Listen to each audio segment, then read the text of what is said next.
Welcome, everybody, to another brand new episode of This My Wrestling Podcast. I'm, of course, as always, your host, Chris Dees. You will probably recognize this handsome son of a gun to my right-hand side. It is Mr. Mike Nunn. Once again, still can't get rid of him. Still keeps coming back. Yeah.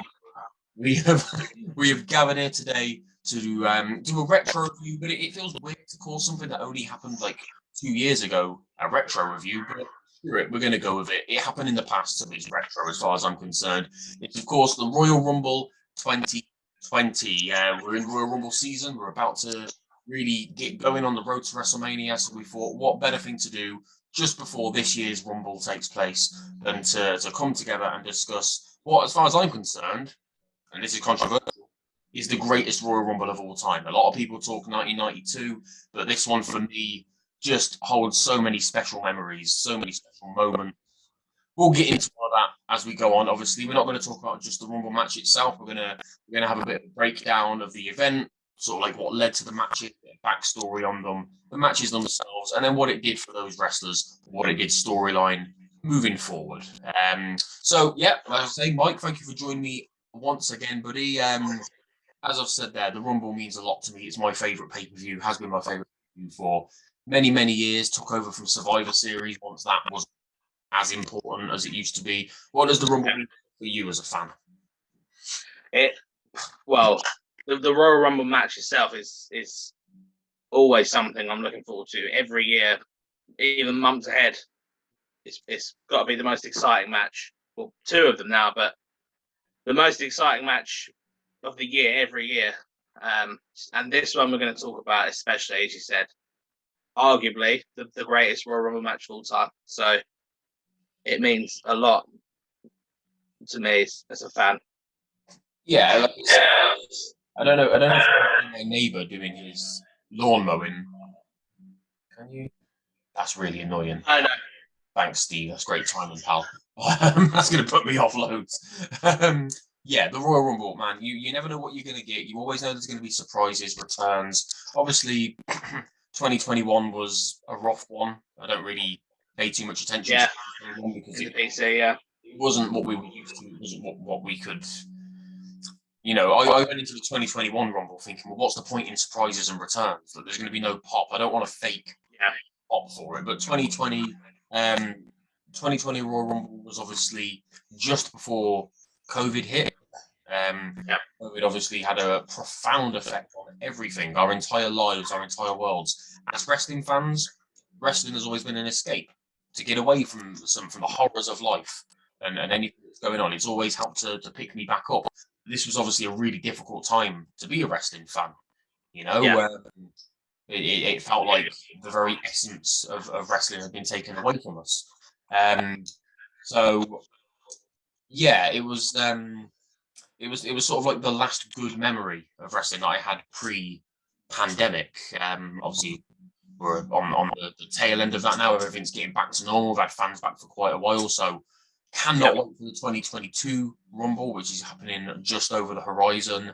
But let's focus on the 2020 Rumble. So another bit of sad news, obviously, earlier in the day, we lost basketball legend Kobe Bryant. That was a big, even for me, and I'm sure for you, Mike, as not big like American sports fans. I still knew of Kobe. I knew that it was going to have a sort of like a profound effect on a lot of people, because a lot of American wrestling fans are into their basketball, into their NFL, into their ice hockey, whatever it might be. Like it all seems to come as one, doesn't it? Sport in America. So, you know, this even I felt it was a really sad day. Obviously, him and his daughter both lost their lives in a helicopter crash.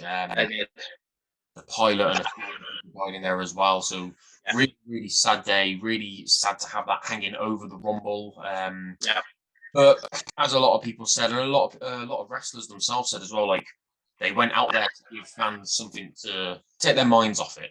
And boy, did it take our minds off it. You know, I keep saying hanging on about it throughout this review, man. This 2020 Rumble was special for a multitude of reasons. But anyway, let's get on with it. I want to get into it. Crack on, man. I'm just going to shut this door so I don't hear the baby. Okay. Yeah, I wish I could shut off my neighbour. That's so annoying.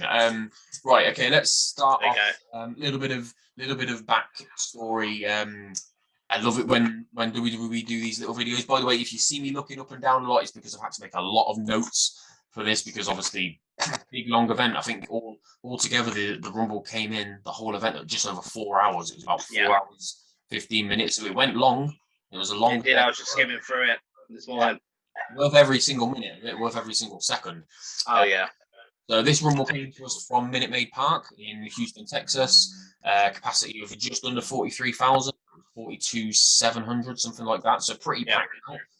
33rd Royal Rumble in history. We've seen 3 wrestlers win on more than one occasion. Stone Cold Steve Austin, the only man to ever win 3 times. Kane still holding the record for 46 eliminations if you count the one that he got as Dr. Isaac Yankum, which I don't think many people do, but I do. Strowman and Brock Lesnar, Braun Strowman and Brock Lesnar, tied for most eliminations in one match at 13 or 14 each. Chris Jericho holds the all-time record for accumulated time in the Rumble at just shy of 5 hours over the years. Roman Reigns holds the unfortunate record of the most runner-up positions at 4, and this was one of them. It was finishing as the runner-up. So I love it when WWE do those, those like Royal Rumble packages. Yeah, like, I look forward to them as much as the Rumble itself. I love them as well. Yeah. Final things you don't think of, like Dolph Ziggler has had one of the most Royal Rumble, one of the superstars that's been in the most Royal Rumbles, or other than Kane, I think Dolph Ziggler is second all time. Yeah. For appearances in the Rumble, Kofi's not far behind either. I think Dolph's only. How long these guys have been in the company? Yeah, no, you don't realise, do you? Yeah. Forget about Dolph being in Spirit Squad as well. He's been around a while. 15 plus years, I think, Dolph now. Yeah, 15 years or so. What's COVID? Yeah. 12, 13 years. Mad, isn't it? Mad, yeah. Kofi came through with the failed reboot of ECW. Didn't he? Yeah. That as well. I think Dolph, is only a couple short of Kane, so we'll probably, all things going. Unless we see Kane turn up this year again, I wouldn't put it past him. Yeah, just to keep it like ticking over like that. You ain't getting this record. You'll just show up 5 minutes every year. Yeah. Right, let's get into the card. We're gonna. I want to talk about the pre-show as well a little bit. It was a 2-hour pre-show, only 2 matches. I don't think it really needed to be 2 hours long, but that's WWE for you. They love a good long pre-game presentation. I don't know why. I'm not a big fan of the pre-shows anymore. I'd rather just have an extra hour on pay-per-view those matches on the main. Yeah, I watched the pre-show just for the matches. I skip all of the panel talking. There's just no point to it. Yeah, I just leave the room. I'll go do something else or set my phone. Yeah. Or whatever if I'm watching it live. So first match on the pre-show was Sheamus versus Shorty G. Not too much to say here. I don't like to talk about the Shorty G period of no. Much if I can help it. It was pretty embarrassing to see. More competitive than I thought it was going to be this match. Came in at 12.5 minutes. Sheamus obviously hitting a bro kick and a pinfall for the win. Yeah. Like I say, I don't want to go into the match too much. There was nothing special. I'd give it maybe 2.5 stars. It was what you would expect to get on a pre-show match. It was fine. Sheamus got the win as you would have expected him to. I thought it would have been much shorter. 12.5 minutes really surprised me. Thought this was going to be a really quick squash match with Sheamus going over. Yeah, I think they had a match or two leading up to the Rumble, because I think Sheamus just sort of returned and started his singles run, and he beat Gable a lot quicker. Yeah. On I think was it SmackDown. Yeah, SmackDown beforehand. So it surprised me that it went this long. But whether he's Shorty G, which is a stupid name, or Chad Gable, the guy is just extremely good in the ring. So one of the best. One of the best they've got, like untapped potential, hidden gem. He's not even a hidden gem because he's a bit like Cesaro in the way that everyone says he's underrated, but everybody knows he's underrated, so he can't be underrated. Everyone knows how good Chad Gable is. We saw it when who was he tagging with? It would have been Shelton Benjamin when we were getting the amazing four-way tag matches like the Usos, the New Day, those two, and I forget. Usos, New Day, Gable and Benjamin. Cannot Was remember. it the bar? No, the bar would have been just before that. Yeah, no, it could have been the bar because the bar were teaming. The bar had a lot of matches with New Day and the Usos. Whoever it was, man, those matches were amazing, and Chad Gable, Shorty G, always showed up for him, didn't he? And showed out. Yeah. So yeah, and he was feuding with Apollo Crews as well back when Apollo was allowed his full name. I think he was at the time Apollo Crews on SmackDown, and it sort of hinted at Apollo turning heel. Yeah, Gable. It was a very disappointing time. 3 supremely talented men not being used particularly well. This match didn't do much for that either. It didn't really lead on to anything. The rest of that year, 2024, Sheamus was the best. It was a bit. It was even Larry had that terrible feud with Jeff Hardy around the drink driving stuff and the abuse stuff. Very in poor taste. Didn't really kick off for Sheamus until 2021 when he had his great US title run, when he had that amazing feud with Drew McIntyre as well. Yeah. And unfortunately for Gable, well, at least he went back to being called Chad Gable. That was one positive. But it was. Just went back into being a tag team specialist, like he's probably always going to be. I don't think he's ever going to get a substantial push as a singles guy. Shame. No, I think what he's doing now is probably the highest he's been for a long time. The stuff with Otis and the matches he's had recently with Big E, Finn Balor, some really competitive matches. I think against Big E, dominated most of the match. So I think they definitely see value in him. He's not someone that's going to be the world champion. Could have a mid-card title run. Could build a little faction. Him and Otis, a couple more guys. Alpha Academy could expand. So that could be something to look out for, I think. Yeah, like an American yeah. I think the thing with Gable is they know how good he is and they know how good he can make other people look. And exactly. Yeah. They give him this character now, the smart guy. He's just got a real life master's degree. And they're putting that on TV. He's a smart guy. He's an amazing wrestler. So they see something in him. You can see why he's incredibly talented. Yeah, would you agree with that rating of maybe 2.5 stars for that first match? Yeah, it was solid enough. 2.5, yeah, solid enough. 2 guys that can go, but they can do better. Yeah, and they have, like I said, they have gone on to do better. Second pre-show match was Andrade with Zelina Vega versus Humberto Carrillo. It was for the US title. Andrade was champion at the time.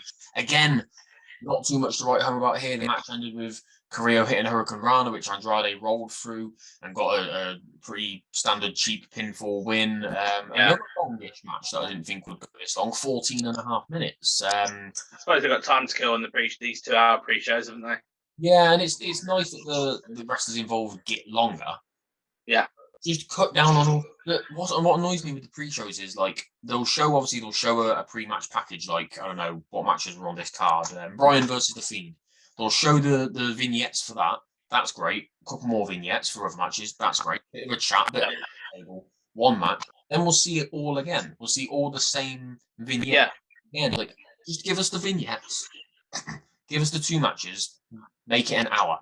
Because obviously we are both from the UK. Like at this point, this pay-per-view, I think it ended at pretty much 4:30 in the morning. Yes. So, an hour, cut it down by an hour, whatever. Put an extra hour on the card. Start it early. I don't know. I don't know what their problem is. I don't know why they insist on it. Nobody. Like, I'd be really interested to see the numbers for a pre-show because we don't really see the numbers because it's through the network.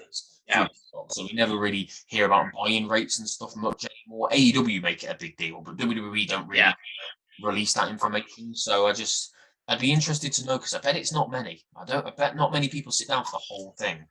Not the whole thing, no. I'm sure they probably peak at the matches, but once they finish, I'd imagine the numbers drop off quite a bit. I normally wait. I'm normally like flicking through Twitter, and I'll wait until people say that a match is starting on the pre-show, and then because it's never the first thing, does it? It's always like half an hour pre-show. So, like, I'm fine. I don't need to be seeing that. So yeah, Andrade versus Carrillo didn't do either men many favors. Few moments where it felt like they were off a little bit, like they didn't really gel. I think we were still fairly fresh with Rio. We hadn't seen much of them at this point. I think it might have been a few months in. Fans weren't particularly into the match. Doesn't help, but obviously they're filling up the stadium at this point. That's the other problem with pre-show matches. Didn't do much for the guy. Carrillo is being used better now going into 2018. You know, his tag team Angel Garza, or just Angel, as they've changed that to now. Not a fan of that. I'm surprised they didn't just go with Garza. Surely that's better than just Angel. But... yeah, Angel sounds a bit weird, especially because they don't like to focus on religious things, and obviously Angel is very much like a heavenly thing. They try to stick away from that. WWE are weird. They're all about Satanism and dark, evil, demonic stuff, but they don't really allow much reference to religion and heaven and stuff like that. It's not really, no. No, so I think people are more touchy on that side of things than they are, you know what I mean? Hell. A lot of different faiths are watching, and we can go into specifics with the hell religion. They don't talk about Christianity or anything, but talking about God and everything, they're gonna go heavy on the Christianity stuff, and I guess a lot of their audience are all different faiths, and they probably won't be interested in that. It might even cause a lot of controversy these days. So whereas downstairs with the opposite of it, down below, I guess doesn't matter what you believe in up top. Pretty much everybody agrees what is down below. So I guess you can be a bit more general with that, can't you? Not just about religion, but focusing on like things you see on TV, things you see on scary movies, demons and demonic stuff's all over TV. So what else has come from this rivalry? Nothing really, because obviously Andrade is now in AEW and doing literally nothing over there. Not much. In 4 months, about 5 matches. I don't think anywhere knows how to use him outside of Mexico, which is a shame. Wow. He needs a Zelina with him. Someone like Zelina with him now in AEW. That Jose guy is obviously not doing anything for him. Chavo didn't get a chance to do anything for him. No, Chavo was never the right fit, but obviously they were setting up for Flair, but then all that stuff happened. But even Flair, I don't think would have been the right fit either. So no, because for a man who I don't think drinks anymore, Flair always sounds drunk.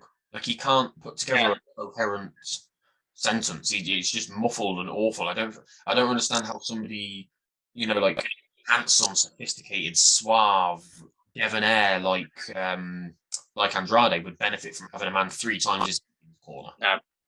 Doesn't fit for me at all. It is obviously to lead to them probably getting Charlotte. That's all. Well, they'll try, yeah. So I don't know, but disappointing to see what's happened to Andrade. I'm happy for Korea. I think he's supremely talented. So hopefully things. Yeah, he is. He needed the turn, because at this point and even going forward, his babyface run was very bland. He didn't show a lot of personality. He's very good in the ring. But going forward in a team with his cousin, going a bit more heel. I mean, they're both good-looking guys. Focusing a bit more on that, rubbing people the wrong way. Yeah. Yeah, being I think that works. Big-headed about it. Yeah, it could work. Yeah. I hope it works. I liked Garza in his very brief NXT and 5 period. But like you say, it's all about personality. Look at somebody like Ricochet. He's the perfect example. He is. Literally anything in the ring has no personality. Isn't going to get a push. I think Garza, out of the 2, Garza is obviously the most likely to get somewhere. Yeah, because he's got natural charisma, Garza. That he's always had it. You can see that from day one. Yeah. So if he can rub a little bit of that onto Carrillo, then that'd be great. Yeah, hopefully. Right, let's move on to the main cards, to the main show, Royal Rumble 2020. They kick things off with an awesome video package from Stone Cold Steve Austin. As I said at the start, the only man to ever win the Rumble 3 times, so it was fitting that he was given the opportunity to do this. Did the usual Royal Rumble highlights, a bit of a motivational speech is how it came across. Really cool. Really got you amped up for it. Do we do them better than anybody else? It gives you another 50 years of doing video packages, and I don't think they'll ever crack it the way that WWE do. They're incredible. It gets you hyped up and into the moment, doesn't it? Especially somebody like Stone Cold Steve Austin, who's so synonymous with Royal Rumbles. Their production value is just second to none. They obviously put a lot of thought into it. They get the right people in. They get experienced people in who know how to shoot movies and movie type segments and things like that. They know exactly what they're doing. They make you feel really ready for it. You talk about this package. The package just on SmackDown, just between Charlotte and Becky, was amazing. Yeah, I love that. So their video packages are second to none. I don't know if anyone ever come close, really, in that respect. Yeah, they're like movies. They're like short movies. Yeah. Right. So first match on the card was Roman Reigns versus the dreaded King Corbin gimmick, Falls Count Anywhere match. I was going to say this built for months. It felt like it built for years, man. To me last night when you went back and started watching this, like, it's weird to see Roman like this period of Roman Reigns, because what he's doing now is so like next level and so incredible. And it's even tougher to go back. As much as I'm not buying into Happy Corbin, I preferred down on his luck Corbin, but I fucking hate Corbin because it just went on. Well, I mean, it literally went on for about 17 months, which is, it might have even been too long for a King character. It's way too long for a King character. It should be at the absolute most a yearly thing. I know they're not going to do it every year, but just let it be like, oh, you're King for a year or something. That sounds silly. Yeah. You've got to get away from it. Like King Woods, I think is brilliant, and I think he's going to be brilliant. It suits his character. But he doesn't, even him, I don't think he could even drag it out for nearly 2 years. No. It just... Zelina's doing well so far with Queen Zelina, but eventually what she's doing is going to get stale. Yeah. Maybe 6 months to a year, yeah. So you can't drag that out for that long. It's just too one-dimensional as a character. You need to sort of grow and develop with it. You can still be King of the Ring or Queen of the Ring, but you don't have to make your whole character focused on just being the king. Yeah, like, you won the King of the Ring. It's a prestigious tournament. Well done, but you don't need to be the king for that long. Look at King Booker. Yeah. He doesn't walk around with a crown on and a cape and the scepter or anything like that anymore, but you still know he's King Booker. Yeah. Like, and make the odd appearances, like when he came out to crown the New Day. Like, how many years had it been since he won King of the Ring? And yet he still came out and you were like, King Booker with the King gimmick. It's brilliant. Missing. We like him. Like, just do that. That was the best. That was the best King gimmick I've ever seen. I think that's probably the best King gimmick, King Booker. The way he dragged that and become world champion.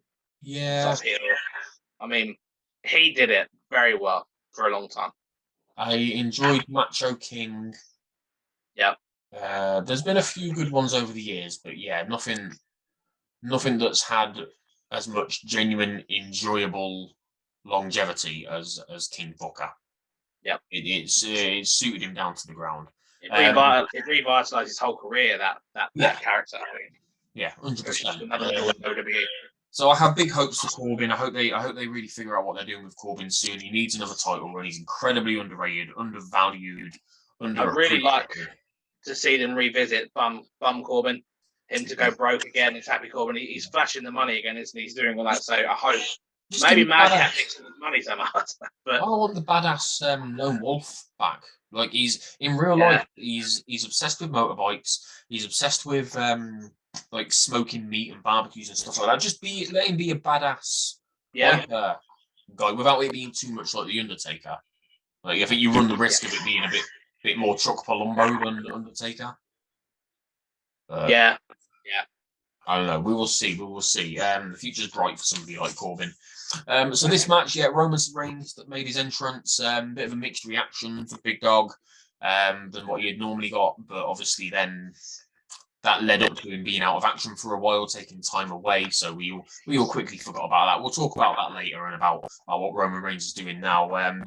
This match was decent. It went on quite a while. I think you expect that from a Falls Count Anywhere match, especially one that had this much animosity building up to it. The match ended with Corbin hitting Reigns with loads of chair shots, but then Reigns coming back with a Superman punch and a spear on top of the dugout in the stadium, because obviously a baseball stadium. The match went just over 20 minutes. I don't know if I really enjoyed it or just enjoyed it. I thought it was good, but we knew we were going to get interference, and obviously that keeps things fresh normally. But we had that interference every single week leading up to this match, from Rude and Ziggler, from the Usos to even up the odds, and you had the whole dog food storyline. It was very, very bad. You had people coming out in dog costumes. You had the whole big dog coming up on the Titantron, and it did the little like puppy dog noise. This was one of my least enjoyed rivalries of all time. Like, it was just, the premise of it wasn't too bad, and I don't mind that they played into the whole big dog stuff. I think that was the main thing that you could, like, at this point, Roman didn't have a personality, so the big dog thing was the only thing that you could really latch onto. But it just felt like it. Like, I still worry that this rivalry is going on now. Like, I know it's not, but I'm like, oh wait, are these guys still feuding? Like, what month and year are we in? Because it literally felt like it had gone on for about 6 months. That was always the problem with Corbin. They never had anything for Corbin to go on to. Like, he feuded with Chad Gable for what felt like an eternity. He feuded with, I think it might have been Kalisto and Finn Balor and lots of smaller guys. His first feud against Ziggler when he first came up from NXT, that felt like it went on for an eternity as well. Like, what are they doing at the minute with Moss? Who's he against? Corbin. They were against Owens. That's done now. Yeah, that didn't go on for too long, did it? No, Moss had a match with Hardy on SmackDown, so they could be going Hardy Corbin, which I'm not sure about that. Well, Hardy's obviously on his way out. Putting people over. I'd be quite happy with him putting Corbin over. I think that's a pretty good rub to get from somebody. Unless Jeff goes over and moves on to a short program with Roman Reigns. Yeah, they could do something with that because Jeff's still over, and going into the Royal Rumble, maybe it's a decent opponent for Reigns at the Rumble, unless they drag Woods out a bit longer, which I would be happy with as well. Woods is going to get a shot, so I love seeing Woods get this push. It's brilliant. He's much. So do I. Yeah, another guy. So good. The thing with Woods, compared to some of the other guys we're talking about, he's got it all. So he can talk. He's got charisma. He's got everything. So Woods is far more likely to, because Woods has been successful for years in the New Day. Yeah. And if he's far more likely to succeed as a singles guy than someone like Ricochet, or because he's got everything. Yeah. So what did you think? They trust him. This match, there was like toilet humor in there as well with the portal thing. What did you actually think? I would give this. This is another. It's going to seem like a broken record, but another 2.5 stars. I thought it was just okay. Yeah, I think maybe 2.5, 3. Solid. Reigns and Corbin. This feud wasn't great, but Reigns and Corbin have had some good matches. I think they had a steel cage match as well during this feud. Yeah. Better than this one. But this one was good enough. The spear to finish off was a spectacle. Was obviously a spectacle. I think they did the camera shot wide out, showed just how far Reigns had to run up to get to Corbin. That was something. Also, you forget how long Rude and Ziggler have been a team, because this was 2 years ago, and by then they'd been a team for a little while as well. Obviously, we're seeing them now on Raw. They've been together a long time, and it doesn't feel like it had like that, which is testament to them, really, because I quite like the difference. Let Twitter remind you that all WWE is do short-term tag teams that don't make sense. Yeah, you know what I mean. Like, they're not that at all. Sure, they put them together out of the blue. It was yet another tag team for Ziggler, yet another tag team for Bobby Roode. Oh, it might have been Chad Gable. It might have been Roode that Chad Gable was with, because Roode and Gable had a tag title run. Yeah, that's what I was thinking of earlier on. But yeah, everybody likes to say, "Oh, all they do is put teams together randomly and they don't make sense and they don't last." Well, these guys have been going strong for the better part of 2.5 years now. They have, I love the Dirty Dogs as well. It still feels fairly fresh. I think they were off TV for a little while, so that's kind of helped them now because they're getting a little mini push on Raw. They're beating the Street Profits a few times. They're probably going to be the next feud for RK Bro after Survivor Series. We're going to go Street Profits, Almost an AJ, Dirty Dogs, RK Bro. So yeah, they're a good team. Yeah, they're a good heel tag team.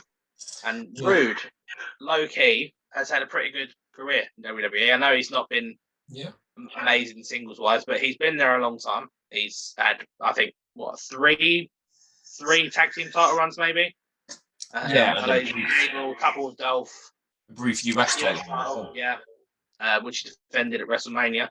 So, you know, and he's a veteran now. He's got to be into his early 40s, mid 40s even by now. So I don't see him going anytime soon. I think he's someone that they think this guy could be a coach here. This guy he's got everything you need as well. So, yeah, I think he's a WWE guy now almost. Bobby Roode is 45. 45, yeah. He looks great. He still wrestles really well. Jesus. Yeah. There's no reason for him to go anywhere else now at this point unless they don't want him. They'd be silly to get rid of him because... Yeah, I'd imagine he's probably got at least another year or two on his contract. Yeah. Like, where's he going to go at 47? Yeah, I mean, he knows the business. I'm sure he's not making huge sums of money. No reason why he can't be a coach or... He gets regular TV time. He gets paid. Yeah. He gets the old championship run. I think he's probably fine with that. Right, so let's move on from this match, as I'm glad WWE finally did. Yes. Both men obviously went on to bigger and better things after this feud. But let's move on to our second match of the night, which was the Women's Royal Rumble. Now, I'll be honest, I've made some notes here that aren't really... They're not the most descriptive. They're not the most in depth. A lot of it is like this woman at number 2, this woman at number 3, this woman at number 4. So I'm gonna give the breakdown of who came in and when, and a couple of eliminations and a couple of moments. Number 1 entrant was Alexa Bliss from SmackDown at the time. Bianca Belair making her appearance from NXT. She got a really big pop, a really good reaction from the crowd. Mighty Molly, the returning legend, Molly Holly came in at number 3, all in a superhero attire. Another really good response from the crowd. Nikki Cross on SmackDown at the time came in at number 4, teaming up with Alexa because obviously they were what were they called, the Bliss Cross applesauce, wasn't it? Yeah, Bliss Cross applesauce. Yeah, it was a weird one, a weird team, but a good team. I like them together. Yeah, they were together a while as well. Yeah, another one. Yeah, see, there we go. We're just proving it even more as we go on. Who came in at number 5? So it was Lana who came in and unfortunately reminded us that she was married to Bobby Lashley now, and that was ever a thing. The next few women to come in: Mercedes Martinez from NXT, Liv Morgan, who was a part of that horrible storyline with Lana and Lashley and Rusev. Mandy Rose came in at number 8. Candice LeRae from NXT at 9. The first notable moment, I would say, like, obviously a lot of eliminations at this point, but the first big thing that happened, the first fun moment, the first Royal Rumble moment, I think you could probably say, was Alexa Bliss went to eliminate Mandy Rose. When she landed, who did she land on? Otis, of course, was lying on the floor to save the love of his life. I went fucking mad for this. I loved it. I loved everything about this storyline. It was the best storyline. It was the best thing going. Like, everybody loved a down on his luck loser in love with the pretty preppy girl sort of thing, like you see in loads of high school movies and stuff like that. And I think this was a really clever storyline because it appeals to a lot of wrestling fans. Like, and I don't know if I hope this isn't insulting to American fans, but because it's something you see in a lot of American films and a lot of American high schools, I imagine it's something that a lot of American young wrestling fans have probably been through. You know, unfortunately, as wrestling fans, we are painted into a corner where we're all losers, you know, and unlucky and love losers who like the pretty girl but could never get the pretty girl, that type of thing. So it probably resonated with a lot of fans. I lapped this up every week. I thought it was so cleverly done with the whole Sonya and Mandy and trying to figure out who was screwing over Otis, and everybody being convinced that it was Tucker that was doing it at one point, and then Mustafa Ali getting involved as the hacker. Oh well, we know it was going to be Ali. Obviously, we didn't know that, they really fucking dropped the ball there because the hacker, for that entire period of time, for like 6-7 months, whatever it was, the hacker was the hottest thing on TV for me. It was. I was obsessed with it. Like, honest to God, I would spend days and days after watching SmackDown trying to figure out who it was, looking at all the coordinates, looking at all the little Easter eggs and the stuff they were giving away. Yeah. I think it's up there with the smartest, the cleverest, the most.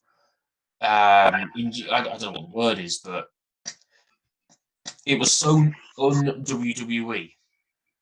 You know what I mean? Like they built conspiracy theories. They built genuine intrigue and drama that we've not seen for such a long time.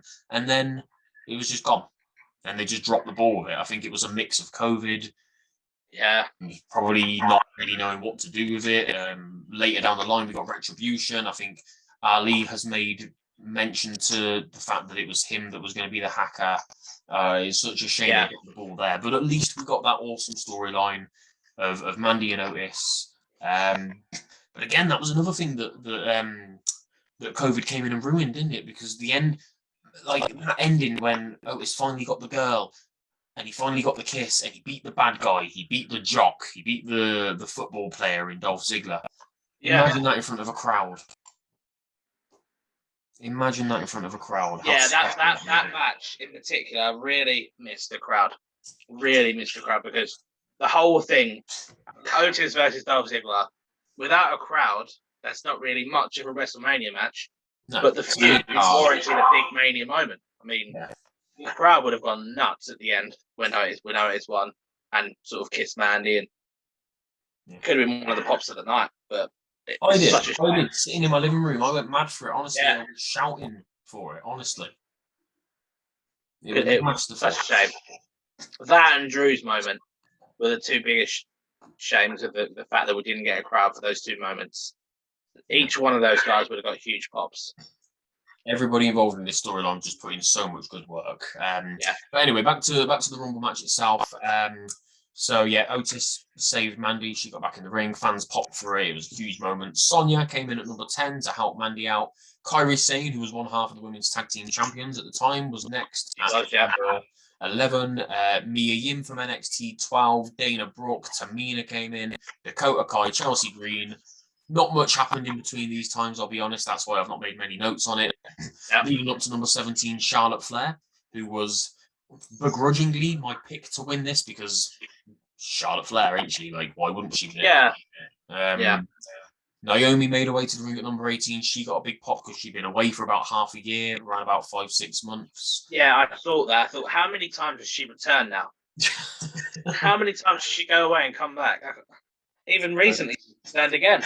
I think she gets unlucky. She doesn't get really bad injuries, but I think she gets quite a few small injuries. So, but it's not a bad thing because, like you said, it isn't. I can't remember who you said it about now. A few minutes ago, like Ziggler. Ziggler and Rude. It keeps them fresh. Like they're not any disservice to them, but they're not big enough names that if they're gone for a few months, you'd notice it or you'd kick off about it and be angry about it. And then when they come back, it's like, oh, we've got a new tag team for these guys to face. Exactly. Oh, we've got a new woman in the division. Like, I think it's the whole reason that Roman Reigns is as big as he is now is because he had all that time off. Yeah. Without that time off, we would not have the Roman Reigns that we have now. But that's another story for another day. We'll get to that another time. So yeah, as I said, Naomi got that big reaction. Who was next? Then it was Beth Phoenix at number 19, returning legend. At this point, Bianca Belair had been in the ring for over 30 minutes, so really good showing from her. Toni Storm from NXT at number 20 before Belair was finally eliminated at the 33-minute mark. So, as I say, really, really strong, really good showing from Bianca. At that point, you could tell that WWE had plans for her. Kelly was next as a legend who retired at 25 years old. Must be nice for some. Sarah Logan at number 22, Natalya 23. At this point, Beth Phoenix is pouring with blood. A spot. That looked cool. Belair. I was like, in her hair. Here? Yeah. She had like blondie red hair. I was thinking, wait, what's happened here? Because I didn't see anything happen. Nothing of note seemed to happen at the time. Nobody, you know what I mean? Like the commentators didn't mention it. There was no big bump. There was nothing dangerous. She just seemed to start bleeding, which was really strange. Xia Li came in at number 24. Zelina Vega 25. Shotzi Blackheart 26. This is where Naomi did her whole table spot save thing, which controversial, and I said at the time, I thought it was fucking woeful. I thought it was awful. Like, it literally went on for about 10 minutes, and I'm not even joking. It went on for a long time, yeah. Look, we'll think about all the Kofi stuff and the John Morrison and even Casey Catanzaro, all of their Royal Rumble saves. They've all been quick, punchy, really cool moments, and they're right back in the action. This literally went on for over 10 minutes with Naomi, and she just... Yeah, she's on the table for a long time. I wonder if she was worried about blowing the spot so much that she just wouldn't go. Yeah. That kind of me. Because I kind of dragged out that long. I read something at the time, I'm sure I did, or just after, that something went wrong in the ring, and like there was an early elimination, and she wasn't meant to come back in the ring too soon, like that quickly. I don't know if that's true. That might just be people making stuff up, but either way, like, just improvise, just do something, because it just took me out of it completely. It didn't feel like a Royal Rumble moment, like a Royal Rumble save, like a Kofi one, jumping from the barrier or using the chair to bounce along. It didn't feel... Kofi's are the best ones. It just didn't feel special. It just felt like a woman stood on a table for 10 minutes. And then how did she get back in the ring? Did she jump, or did she use the table? Well, what was it then? She's on the table. Did she use the chair as well? Did she slide along with it? Yeah, I feel like she might like push herself along on the chair and then just like hopped up, and that in itself just felt like a really bad attempt at what Kofi did. Yeah. Maybe I'm nitpicking. I don't know, but it just wasn't for me. You don't want to put these moments in for the sake of it. If you're going to do it, make it something. Yeah, make it special, like the Otis and Mandy one. Yeah, exactly. That was really special. Carmella at 27. Tegan Nox, unfortunately, just released at number 28, and then Santina Marella happened, which I thought was a complete, not even a spit in the face, man. It was a fucking shit in the face on the women. Terrible and disrespectful. Brought back memories of James Ellsworth winning Money in the Bank for Carmella. It was just very... This is WWE all over, isn't it? They put so much good work into making such a big deal of something like the women's revolution and putting women in the forefront and putting women in the spotlight, and they just can't help. They just can't help themselves but do something that takes the shine off of it for a minute. I think this was this the third Women's Rumble? Second, I can't remember. I think it started in 2018, so it would have been the third. We had Asuka win the first one. Becky, and then Charlotte won this one. So third Rumble, and within 3 years of doing this huge monumental thing, they've already got a man involved. It just, especially that far up the card as well. Like, do it if you insist on doing it. Have him be like the third entrant. Yeah, do it early. Whoever's in the ring can eliminate him straight away. A bit of a funny moment. Fuck you, get you out of there. Fuck men, we don't need men. Blah blah blah. But coming at 29 in a prominent spot, I think. In the men's Rumble, is it number 29 that's the number that most men have won from? Or is that 27? It's one 27 maybe, yeah, 27, 28. You know what I mean? It just felt like it was a wasted spot. Could have done it earlier, because the whole point was to do it with Beth Phoenix, wasn't it? And Beth Phoenix had been in there for a long time at that point. So, yeah, they could have done it a lot earlier. We talk about part-timers and jobbers and stuff wasting spots in important matches like Rumbles. In the men's Rumble, I'm all for a little bit of nonsense, a Hurricane Helms, a Jim Duggan, a stupid little spots like that, just for a cheap pop. But not when the women were still at this point really trying to establish themselves as being worthy of that spot and being bigger than the men. It was just poor taste. And then number 30 was Shayna Baszler. Now, Shayna was my heart pick. Charlotte was my head. Yeah, I thought she was going to win that year. I bloody love Shayna. And it's a terrible shame to see how poorly she's been used since. So as we've already alluded to, unfortunately, the match ended with Charlotte inexplicably eliminating Shayna for the win that she just didn't need, and it was just yet another thing to put on her resume, on her CV. She definitely didn't need, because she went after Rhea for the NXT title afterwards. They could have done that without the Rumble win. Absolutely, yeah. It could have literally just been a challenge from one to the other. That's all it needed to be. I'm going to be generous and give the match a 3.5 star, because I think it was really well. Yeah, it was a lot of fun. There were lots of little in-stories and rivalries, like you had the story of Otis and Mandy, you had the rivalry of Liv and Lana, you had Phoenix and Natalia teaming up. There was a lot of good in there. it wasn't the best women's Rumble that there's been, but No. it was fine. I knew Flair was going to get the win. I just felt like they were going to pull the trigger on her because she hadn't really done much for a little while. Baszler was booked strong. Several eliminations looked like she was about to win when she nearly got rid of Flair at the end. But, credit to them for the cool spot at the end of the match. I also liked how, as I've said, Bianca was booked throughout this as the most dominant woman in the first half. Lots of NXT involvement. Obviously, this was long before WWE seemingly gave up on NXT. Most of the NXT women did well. Some of them were only in there for a short time, but a few of them got some cool spots in. And obviously, like I said, Bianca, Toni Storm, Candice, always happy to see Candice. Did Flair need the win, though? We both said that she didn't need the win. It was an accolade to put on her CV. Led to beating Rhea for the NXT Women's title, which just was another needless decision to have her go over Rhea. It really damaged Rhea. I know Rhea obviously eventually came up to the main roster, but the start of her main roster run was really piss poor. Like, it wasn't good. It wasn't good at all. And it still hasn't been good. A really short, disappointing Raw Women's title run. And now she's just back into, what's she doing now? Tag team with Nikki. Right. They've got to revisit that at some point, that Rhea and Charlotte, because Rhea still hasn't managed to get over Charlotte.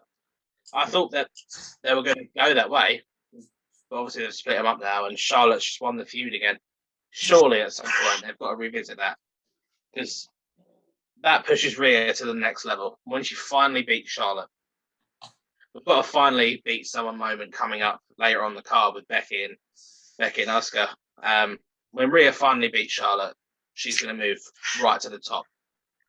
She's got everything. I hope so. Like, what bugs me about this particular match even more, and the fact that Charlotte beat Rhea for the title at WrestleMania, is that they've since basically, they've not said that title doesn't count, but it's not. I can't remember what it was, but it wasn't too long ago, a couple of months ago, when she was like listing all her accolades. They're not really counting the NXT title wins that she had anymore within her number of title victories. So again, it's strange that they were doing that for her, no one else. So that was odd. Like, why wasn't like Andrade world champion when he came up to the main roster? Because he was he wasn't recognized as world champion. He was NXT champion. So if you're going to do that, do it for everyone, or don't do it for everyone. So that was weird. I was just padding her stats, and then when they took it away, it diminished the NXT title. So they shouldn't have ever done it. Really, I don't know why they went that way.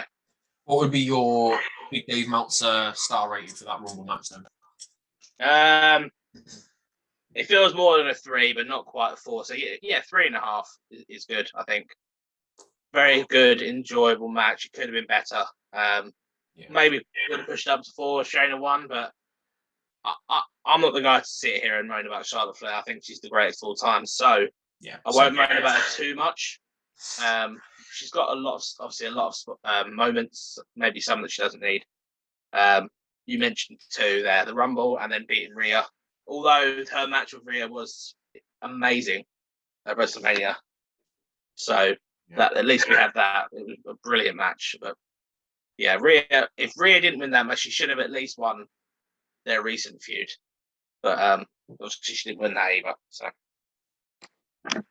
really dropped the ball on her. Like I said, she's young, Rhea. I think she's only like early to mid-20s, like 24, something like that. So there's time for them to sort it out. Rhea's different to other women. She's Charlotte Flair. She's big, strong, tall. She's obviously a bit of an anti-diva. She's going to go far. There's no way that they're going to see her and think, we can't make money with her. Of course you can. You'll make a lot of money with Rhea Ripley. So, Rhea Ripley got a massive future. Very marketable. Definitely. Yeah. Very marketable. Right, let's move on to the next match. I'm afraid not much at all to say about this one. The SmackDown Women's Championship match. Bayley versus Lacey Evans. I did going into it. I was like, that's the match. Not going to cover the match itself too much because there was not much to write home about. This would be, I believe, the shortest match on the whole card. This was shorter than the pre-show matches, which tells you everything you need to know. Bayley won this pulling the tights, inside cradle, 9 minutes 20, pretty uneventful match. I'm giving it a 2-star, below average. Yeah, it wasn't great, you know. No, the crowd. I remember the story going in. When I was watching this match, skimming through it, I saw the interaction with Bailey and Lacey's daughter. I remember the feud going in where her daughter was heavily involved with Sasha and Bailey, and they were taking the mick out of her. Yeah. Obviously, this was during Bailey's amazing run with the title. Lacey, I forgot about her. We haven't seen her in a long time. I imagine she'll be back fairly soon. Maybe at the Royal Rumble. She's been away for a long time. She's had her ups and downs. Lacey Evans with baby. I think her baby was born about a month ago. Was it only a month ago? Yeah, I think it was only fairly recent, maybe 1 or 2 months ago. So she's probably, if she follows the same path as Becky did, then she's probably still at least a few months away. Yeah, that's fair enough. A Rumble might be pushing it for her, I would imagine. She makes maybe Mania now, you know, because if she's not, maybe after Mania for her, give her a bit more time off for her kid. Give her and Ric Flair a bit more time off for their kid. So a bit more paternity leave.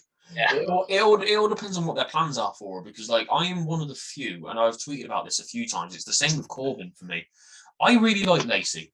I think she has it all. I think she has the right look. She's very attractive. She's blonde. Yep. She's tall. She's athletic. She's got the whole patriotism gimmick, the whole US. Yeah, she's a Marine, isn't she? Yeah. Exactly. Like people, if they build her and present her in the right way, she could be the next big. I don't know. There's something about her that doesn't scream babyface, though. I think that's the problem. No, yeah, they like her a lot. You could tell. Obviously, she's been away having a baby. Fair enough. But you could tell she's been given lots of pushes. Right out the gate, I believe, when she got called up, she went into a feud with Becky. Yeah. On Raw, and then she turned face and went off. She's one of those that's had so many title matches and she hasn't quite won the title. A bit like Corbin, actually. You feel like it's been in and around that title scene for a long time without actually winning it. Funnily enough, they put them together, didn't they, for the Becky and Steph feud? Yeah. It's almost like she is the female Corbin, just a lot more attractive. So yeah, the pin in this match was pretty weak. Bailey, obviously, it made it a bit cheap with pulling the tights as well. As I've said, I like Lacey. I think that for me, Bailey was my MVP of the whole pandemic era. Oh yeah, there were a lot of people who did very good jobs. I think Drew obviously was an incredible champion, carried the company so well during that stage. But Bailey got she got PWI 500 #1, didn't she? She was rightfully so. Yeah, I think if they did an accumulated one of men and women together, I think you'd have to put her in the top mark. Yeah, she could have top 3 spots in that. She was head and shoulders above. Much development, so much like added intensity. I think outside of Roman, and the Usos, I think she's been one of the best heel turns there's ever been. Yeah, I can't wait for her to come back. I think she's a good shout for the 22 Rumble. Yeah, it's a shame for her because she was the MVP of the pandemic era, as you rightfully said. We were just coming back to having fans. I think she's going to have a match with Bianca with fans, and she never ever she didn't get to perform again in front of a crowd just as they were coming back. She got her injury. Just such a shame for her. I think she'd have got such a great reaction. I know she's a heel, but she'd have played for that so well. I feel bad for her. Yeah. Roman's getting cheered out, isn't he? I think Bailey will probably get a similar mixed reaction. I wonder what they're going to do. Do they ever want to turn her back again, or I imagine she'll get a pop when she comes back. Number one, that'll definitely happen. I think she's good enough to turn them back on her, though. Definitely. So Roman got a pop when the fans came back, because I think as wrestling fans, obviously we want to cheer the faces, we want to boo the heels. There's a lot of smart fans who want to cheer the heels, and that's fine. I will cheer a heel for being good at their job. Like I want to see horrible, slimy, sleazy Miz lose, but I adore the Miz because of how good he is at what he does. So it's a double-edged sword, isn't it? Heels doing their job right, heels will get booed. Even Roman Reigns is doing the best work of his career, he still gets booed. Even though after the show it was like, oh my god, Roman Reigns is the best. But when he's in the ring doing what he does against the babyface that everyone loves, everyone boos him. Look at SmackDown, what it was doing to Wood's King stuff, fans were like hating him for that. Yeah. But after SmackDown, he's the best. It's just, yeah, he's a great heel. When you're in the moment, isn't it? Yeah, exactly. All right, let's move on to what I think was and I think most people think was the best match on the card outside of the men's Rumble, obviously. The strap match versus the Fiend. Absolutely. Fiend Bray Wyatt versus Daniel Bryan. I think this was, and still is, because I can't think of many others, this is the Fiend's best match. This is the Fiend's best match. Yeah, Daniel Bryan brought the best out of him every time, whether it was Bray Wyatt. They had an amazing match at the Royal Rumble. What was it, 2018? Or obviously the Eater of Worlds, Bray Wyatt. Yeah. Daniel Bryan, the year that everyone wanted Daniel Bryan to win the Rumble that Reigns did. It might have even been before that. But Bray Wyatt, Daniel Bryan, amazing chemistry. Daniel, he brings the best out of Bray Wyatt every time. And this match made me a bit sad. I have to say, the Fiend with the Universal title, the Fiend's version of the Universal title as well, which I've sort of forgot about a little bit. But the entrance, I was skimming through the match and I was going to get to the main match, and then I saw a glimpse of the entrance, the end of his entrance, and I had to go back and watch the full Fiend entrance because it's got to be up there. That the whole entrance was one of the best entrances I've ever seen in wrestling. Yeah. Oh, miss that guy. I'd love to see him make a shock return at the Rumble. I miss him. We could do an entire episode on Bray and what's happening there, couldn't we? And what he provides, what he can do. It's a really weird situation. We've talked about it in messages, haven't we? Like he can obviously.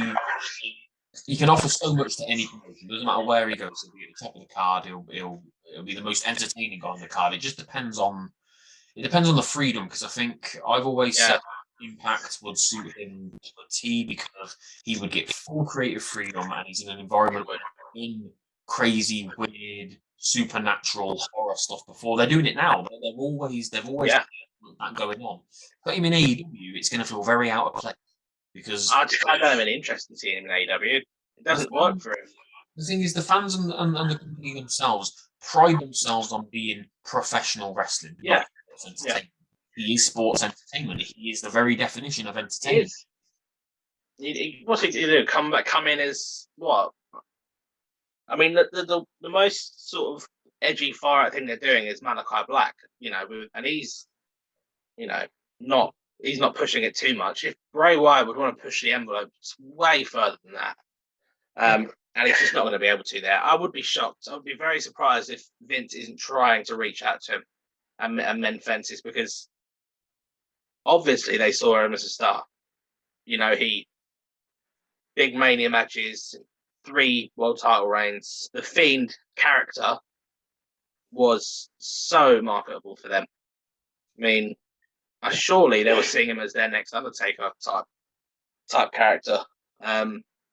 It would surprise me because he is money. At one point, what was he, the top night seller in the company? Fox demanded to have him on their show. They had to do the whole switch to the Universal and WWE title after he beat Rollins at Crown Jewel because they wanted Bray Wyatt, the Fiend, on their show. Yeah. So I'd be surprised if they wasn't at least trying to bring him back. I know he's got his mental health issues, and hopefully he can get better and get them put to bed, hopefully. But wherever he goes, Impact or WWE, hopefully, he'll be.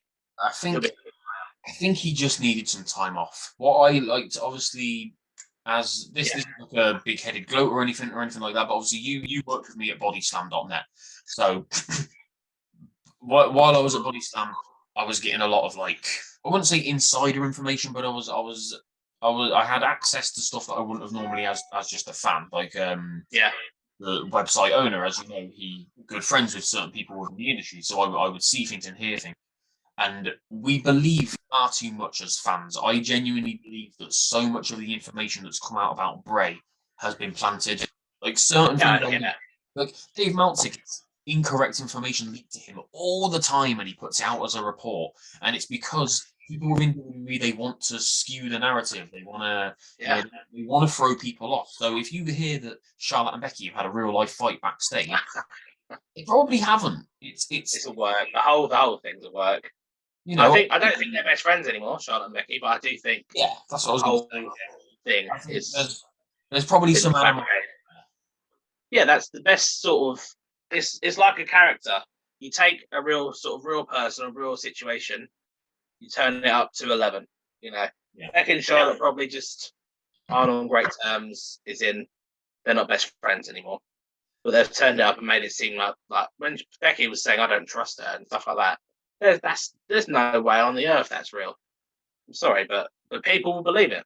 They wouldn't allow that to be out on a big platform because it was like ESPN or something, wasn't it? That interview. They wouldn't allow something like that to go out on worldwide, global ESPN news. Two of their biggest stars, who, if they had genuinely thought they could get into a shoot fight, they would never allow it anywhere near TV. It's all nonsense. I like to think regarding Bray, he's still on very good terms with Vince, very good terms with the company. They know the value of him, and they just want to give him time off. So that it's another Dolphin Rude, it's another Roman, isn't it? By the time he comes back after all these months off, how fresh is that character going to be? Because let's be honest, as much as we love him, as much as we love the feed, it was getting a little bit tired. It was getting a little bit like, okay, he changes people, hurt, heal. Yeah, I think they hit a wall a little bit with the whole Alexa stuff as well. Yeah, that ran its course a bit. They should have turned that back around. Obviously, when he lost to Orton at WrestleMania, I don't know what the original plan was, but if it should have never been to lose to Randy Orton. No, it was a weird one. Yeah, it wasn't even a match, was it? It was weird. So this match for me against Bryan, I would give this I'm pretty happy with 4 stars for this. I thought it was fantastic. Credit to Bryan, reminding us why he was the best in WWE when given a chance to have a meaningful match. Like this was brilliant. They did a nice job of utilizing the strap as well, because these have become so commonplace these days. Like, look at what's the difference between a street fight, a no DQ, a no holds barred, a last man? You know what I mean? They're all different and repeat with a different name. A strap match. That match still feels special. We don't see it much. No, I think it was. Did Cena and Rusev have one? Yes. Yeah. JBL and Eddie's strap match was incredible. Brutal. That one was, and this pretty brutal. Obviously, not to that extent. It was. They did a nice job of selling the strap as a legitimate weapon. Still managed to head out of the ring and use it using tables, low blows. It felt like a fight. Like it felt like a genuine blood fight. Bryan gave everything he had. Submission after submission, running knee multiple times. And the story obviously is that he can come back from absolutely anything. Yeah. You know, this was brilliant. Like I say, Fiend and Bray. Would I say it's Bray's best match? Yeah, probably. Like it's hard to separate the two sometimes, but I think this is probably it's definitely the Fiend's best match. And I think it's Bray as himself. It's probably Bray's best match as well. Yeah, this and the other match with Bryan as well. I mean, Bryan brought the best out in Bray Wyatt every time. This feud was superb as well. The whole, he changed him from he was changing people. This was one of my favourite instances of that. He changed him from the yes man, Daniel Bryan, long hair, long beard, and he came back. He was old school Daniel Bryan from when he first started again. The short hair. Yeah. And watching the bits of this match, it reminded me of how good Bryan is at being the underdog babyface.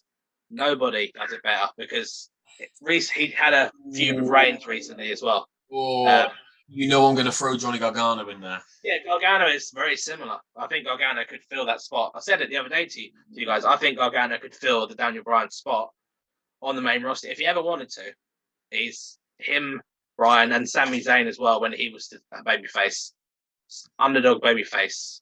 It's such a difficult thing to do, and they do it so well. Bryan, it makes you believe. Yeah. Carry on. Sorry, mate. You carry on. Yeah, Bryan versus The Fiend, and later on Bryan versus Reigns. Going into both those matches, everyone knew there's no way he's going to win.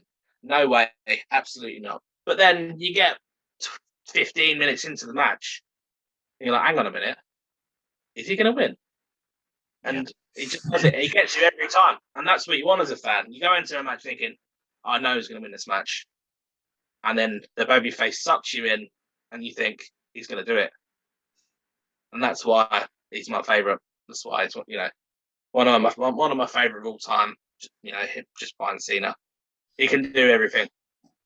I was just going to touch on Gargano a little bit there. Obviously, there's talk at the minute of what's going on with him and his contract, and they want to offer him big money to stay. Like, he's not really doing anything of note in NXT. Like, he's a tag team with Dexter Lumis, and he's going for the North American title, which is probably not going to win. He's already held it 3 times. So, if they're putting big money on the table for Johnny, I imagine it's going to be to come to the main roster. Obviously, Candice, his wife, is about to have their first baby. So he would obviously, I imagine, have some misgivings about going on tour and going to the main roster. So this big money. I love Johnny Gargano. He's one of my favorite wrestlers of all time. He's my current favorite wrestler, hands down. Yeah, he's brilliant. I can also, I'm realistic enough to know that he is not in a position to be one of the top earners. If not on NXT. If he goes to the main roster, and they could give him decent, really good money, and he's, as you say, he's about to have a kid, so maybe he's sat there and thought, I could, while there's money to be earned here, I could go and earn it. When I first broke into like wrestling journalism and writing and stuff, one of my first articles was, "Can Johnny Gargano be Daniel Bryan 2.0?" He can. He can. There's not many people that can. In the ring as well. There are 2 guys they have right now that can: Johnny Gargano and Sami Zayn. Sami Zayn, if he ever went back, what they're doing with Sami Zayn, do they? Sami Zayn's excellent at everything he does. Look at every single thing he touches, he turns to gold. His heel character is amazing, but he's been heel long enough. I think when he came in as the underdog from the underground, the reactions he was getting were almost getting to that Daniel Bryan level. Yeah. He actually Ali as well is another guy that has that. It's never going to happen, is it though? It's just not going to happen with Ali, and it really should. Like that video he shared a few days ago of the whole that's so good presidential thing. He's brilliant, so much charisma. Yeah, he's got it all. Another guy. He's got everything. People. I don't want to cause a storm here, but people don't want to admit that he's got charisma because of the color of his skin. Yeah, I don't understand why anyone says, "Oh, he's another Ricochet type guy." He's not. If you've been watching the WWE, you can see. I could see it from day one when he was in 205. He was my favorite guy on 205 Live for a long time because I saw it, even as he had all the charisma in the world. And as a heel, he's got to show it even more. What he can do on the microphone, how good he is creatively. That video with the All-American guy, the Muslim guy, the All-American guy, it might be too controversial for WWE today. I don't know, but it was so good. This character, he's still there. He's still there. They've cut a lot of people. They didn't cut him. So hopefully there's big things in his future. He's got it all. Yeah, no, completely agree, mate. What are you giving this in terms of stars then? Around 4, like I did? 4, yeah, maybe 4.5. Because of the emotion that Brian pulled from me as well, making me think he could win a seemingly unwinnable match. Yeah. But yeah, match of the night outside of the Royal Rumble. Yeah, 100%, mate. 100%. Yeah. Right, I haven't got much to say about the penultimate match, I'll be honest. Becky Lynch versus Asuka, and there is a reason for that, which I'll get to. So the end of this match was pretty standard. Lynch came back from being thrown into the corner. Asuka tried to hit the green mist, called back to the Tajiri, but that went into the air as Becky dodged it, slapped on the disarmer, and Asuka tapped to give Lynch the win. Now, this was a decent match. I'll be honest. I would actually probably give it 3 stars. So you think I'd have more to say about it. But the problem for me is I have struggled to care about Asuka for probably about 3 years. And it is through no fault of her own. She's incredibly talented. She was incredible in NXT. And her early main roster run wasn't bad. Obviously, she had like another year or so undefeated, didn't she? And then she did. Who came along to doing all that? It was, of course, Charlotte Flair. Yeah. beating her at WrestleMania, inexplicably beating her. And ever since then, I've really, really, I know that's probably going to sound dramatic and contrived and over the top, but I've really struggled to get into Asuka since then because there are so few legitimate badasses and so few legitimate, like, this person can't be beat. And I know eventually it gets boring. Eventually, like, you don't want to run the risk of having another Goldberg going for years and years and years and years, thousands of people beaten. But it's so rare to see it within women's wrestling. It would have meant so much more to keep that sort of aura around. Yeah. Especially when you consider it Japanese, and that's already hard for people to get into. But people love Asuka. And Japanese wrestlers so often fail to really make it in WWE, and they end up just being chucked into the lower mid card, like your Tajiris and people like that, and Kayenta, like that. So they really dropped the ball on Asuka. Like I said, it was a pretty good match. Lynch avenged her loss from the previous year to Asuka at the Rumble. Becky. Yeah. The most obvious outcome on the whole card of this. Event, which I think also hurt the match a little bit. One thing I didn't really like was how I love technical wrestling. I know you're a big fan of NXT case, or you're similar to that. I am, yeah. So when you're going to beat somebody with a submission, especially if you're a Becky Lynch whose main finisher is a submission or was at the time, work the arm. Yeah, work old school. Good, I like that. Psychology, like work the arm, work the leg, work whatever body part it is that you're going to be focusing on. Like AJ Styles is really good at that before he's doing a calf. Yeah. There was none of this. Another thing that for me, it was a bit of a surprise to not have Kairi Sane interfere, because obviously she was there with Asuka as tag team champions. It would have given her more of an advantage in the story to the match. Both women put in a lot of good work, don't get me wrong, but there just wasn't much drama to it. The crowd weren't particularly into it. They came alive more towards the end of the match. It was a fun storyline. It was a good payoff.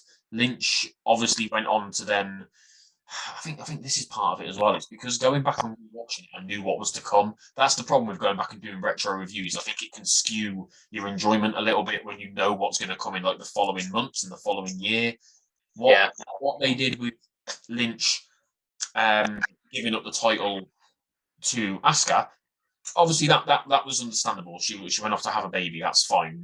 You can't begrudge her of that. That's absolutely understandable. But she didn't need to beat Shayna at WrestleMania. Yeah, I think I read that Becky pushed for Shayna to win. Yeah, she did. But she should have won. If she was going to go away, she should have won. I don't know if they knew at that point, but Vince doesn't know what to do with Shayna. He has no idea. No, I like this. This match was obviously very good. Becky and Asuka are both very good wrestlers. Asuka at the time was doing her Kabuki Warrior heel stuff with Kairi that a lot of people loved. I really enjoyed how entertaining they were being. You talk about Bayley during this time, the pandemic era. Asuka, one of the MVPs as well, actually, with her dancing and her heel antics. You're right what you say about Japanese wrestlers. They can struggle to get over sometimes because they're not able to show a lot of personality. But Asuka has always been able to do that. Even though her English is not great, through her actions and through her antics, she's got a lot of charisma. This match was interesting because Becky, as the champion, challenged Asuka. Going in, Asuka was the one woman she couldn't beat. She'd lost her a couple of times before. She'd never, ever beat her. And she said, I'm the champion, but I need to beat you to make this reign feel real. So I like that going in. The match could have been a bit better than what it was, but because the story called for it. I think Asuka tapped a bit quick at the end. But especially with, like I say, without that wearing down the arm throughout the match. Yeah. Becky at that time, I think she's got it now. She needed another finisher, other than the submission. Yes. She's got it now with the manhandle slam, but I think a real top star needs a non-submission finish as well. Because you don't want to just be tapping everyone out all the time, because it does make for the wrong person like Asuka, it makes them a little bit weaker. I don't really want to see Asuka tapping out. She's a warrior, you know. But yeah, it's a good, solid match. Certainly better than the other women's match on the card. So it was a lot better than that match. Yeah, it's a good point you make about Asuka there about her tapping out and being a warrior and stuff like that, because especially when she's so submission based herself. Yes, she is. Yeah, that didn't help with this match either. Man, is Asuka even back at the minute? I have to read. I believe at the moment she could be another one. I don't know. They've never really said what her injury is. So could she be another one that shows up at the Royal Rumble? People love her, so she'll get a good pop. Get this feeling that she has been injured and maybe she's already ready to come back and they just don't have anything for her or know what to do. I think you're right though. Yeah, the Rumble. Anybody, it doesn't matter if they haven't got anything for you. Yeah. In the Rumble, get that pop, get that moment, remind people that you're back. That's as important as putting you straight into a program. Just remind. Even if she was ready, I'd leave her off TV at the moment until the Rumble. There is nothing for her at the moment. I can't see anything for her at the moment. Yeah, I can't see her coming back into a title feud at the moment. What show is she even on at the moment? Is it I think it's Raw still. Yeah, I think she was drafted after Becky at the moment. No, unless I know Bianca's going into a feud with Piper or Doudrop. Maybe if she sees that off, heel Asuka versus Bianca Belair. In a title feud, calling back to their NXT days when Belair couldn't beat Asuka. Yeah. That could be very interesting, actually. What a match that Asuka would pull out Belair as well. Yeah, there's plenty you can do there. Asuka is still one of the best that they've got. Like, it doesn't matter. Like, talent doesn't just go away. Whenever she comes back, she will still be very good. I think another thing probably counts against her is her age as well. Bear with me. I think she's 40. Same as Shayna. That sort of age. Yeah, and she's literally just turned 40 in September. I think maybe that's counted against her a little bit as well. Shayna, I adore Shayna. I love what she brings, but she's not. She doesn't have the look, does she, that Vince likes? We've said this a million. No, she doesn't have the look. No, she's different though, which works for her. She's different. These women just are struggling. It's a shame. But anyway, let's move on. Let's move on to the main event, the big one, the one that we're all here to talk about. One of my favorite matches of all time. Which really rounded this off and made it my favorite Royal Rumble event pay-per-view of all time. I'm not gonna break the match down into every single little detail because the match itself went just over an hour, so we could be here for absolutely ages. So I just want to go over like the main talking points. I'm not even going to break down like I did with the women's match all of the entrants. So it's the Royal Rumble match, the men's Royal Rumble 2020 match, one of the most talked about matches in recent years, if not of all time. So many big moments, big return. Amazing pops. It was special for so many reasons, and I think you have to start off with going into this match. Obviously, Brock Lesnar was the WWE champion at the time. The main talking point was like, why is he going into this match as champion? How's that going to work? Who's going to eliminate him? Like, is the title on the line? Like when Roman Reigns had to defend it in the Royal Rumble before. Obviously, what then happened was most people's worst nightmares. I went into this match thinking, well, Brock's just clear house, isn't it? A clean house for at least the first half of this match, and it's going to be horrible and boring and awful. And he obviously eliminated man after man after man. Most of them literally got in the ring for only seconds. There were a few cool little storylines in there, like his friendship with Shelton Benjamin. Earning MVP. MVP got a massive reaction from the crowd, which was lovely to see. Brock's dancing to MVP music was a highlight. That was brilliant. Hopping along. The stare down with Keith Lee and the whole look at the size of this guy. Sold for Keith Lee a lot. Yeah, same for there was the cool moment of Kofi. Obviously, Kofi, destroyed Kofi in 9 seconds when he was champion. So that was a cool moment to see them all. Kofi, Ray, then Big E. Yeah, Ray had his storyline with Brock before that. Recently with Brock when he had that match. Was it Survivor Series? Ray and Dominic got involved as well. That was really good, that match. And that what Brock did to when he was getting 3-on-1, Ray and Kofi. Yeah. Ray actually threw Ray over, and then Big E was in that sort of Jeff Hardy's Hardy spot. And Brock ran over, leaped off his back, and clothesline Kofi. Was like, who is this bloke? Is he even human? When he did that was another big thing I popped for, because I was just like, Lesnar doesn't do stuff like that. I was like, oh my god, what's he just done? He can do everything. Really, he's throwing Keith Lee around without even trying.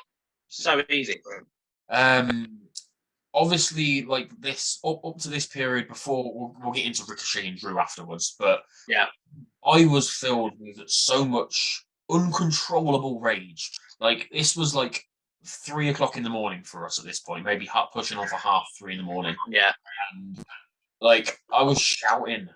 My wife was she stayed up and watched it with me, and we were both seething. Like we were so angry watching this. And doesn't that just show you how great a job WWE did of booking it? Like, I can't remember who booked it. It came out after the time. I think it was Shane. Yeah, Shane was in. Yeah. And it was just so cleverly done, because what do you want to see happen to the heels? You want to see them get their comeuppance, don't you? Yeah. You can build to that in any match. You can build to that in any 15, 20-minute match, fine. But to see him rip through fan favorites, former friends, returning heroes like MVP, it was. I can't remember ever being this angry watching wrestling in my life. I've been watching it for the best part of 30 years, and I was genuinely so angry. Yeah. Got to a point where I think he'd eliminated about 10 or 11 people at this point. I mean, my wife literally said to each other, "Shall we just go to bed?" And I'm not even joking. I'm not just saying that to be pedantic. We genuinely said to each other, "Fuck it, shall we go to bed and just see what happened in the morning?" And obviously, I'm very happy that I didn't do that. Yeah. Because then we get into the next talking point of Ricochet. Ricochet came along. I think it had been either the Raw before or the one before that, where he had that face-off with Brock, and Brock kicked him in the balls. He hit him with a low blow, which obviously led to Ricochet getting that little bit of revenge on him. Kicked him in the balls in the Royal Rumble match. Drew McIntyre had just got into the ring, just made his way down the entrance ramp. One sweet, beautiful, greatest Claymore kick of all time. Yeah. And Brock flying over the top. The crowd absolutely euphoric. They exploded. And now you know me, I've said this many times. I've done articles about it. I've done an episode about it that went out about a month or so ago, a couple of months ago, about Brock Lesnar being the most underrated WWE superstar of all time. And in this moment, for me, he proved it, because Brock Lesnar, by most people's accounts, is selfish. He doesn't care about the business. He doesn't care about putting people over. He's just there to make money. He's just there for 5-10 minutes here and there a couple of times a year, blah, blah, blah, blah, blah. Tell me why he sat outside the ring for 5 minutes on the floor, shaken, with that look of fear in his eyes. Then he sold the shit out of the moment, and it was glorious. It was, and I don't think that's something that they would have said, Brock, do that.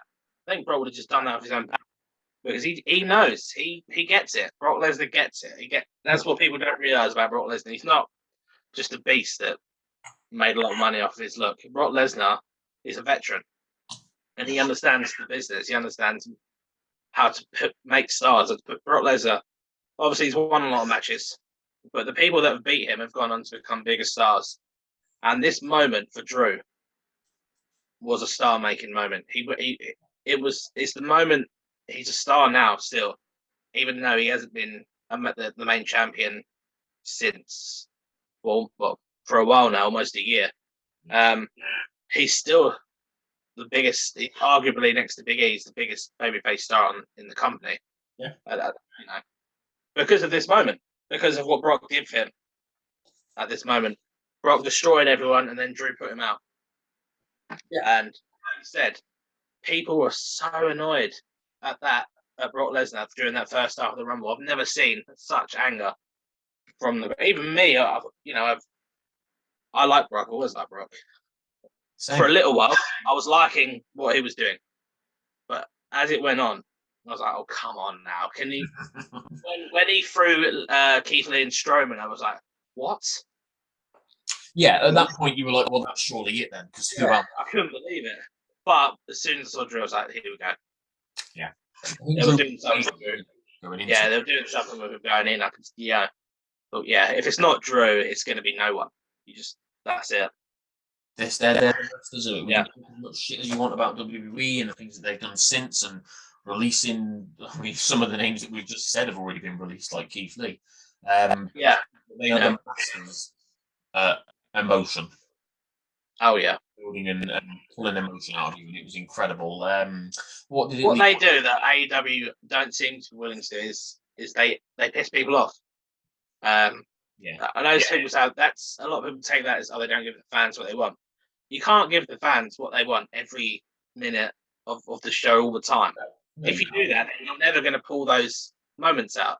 The moments of euphoria where people are like, "Fuck you, Brock Lesnar," and when Drew put him over, we love you, Drew. Yeah, Drew, his pop was huge after that, and they still are. He's a star now, and it's magic. Yeah. Absolute magic, mate. And then it led to Ricochet getting a nice moment as well in Saudi Arabia against Brock. I know it was obviously a squash match, but I can't imagine he came into WWE thinking he was going to get a prominent big money match against one of the greatest in an event that gets WWE 50 million just for putting it on. So pretty cool He moment. probably would have earned a decent amount of money for that match, Ricochet. Yeah, Saudi against why not? Yeah.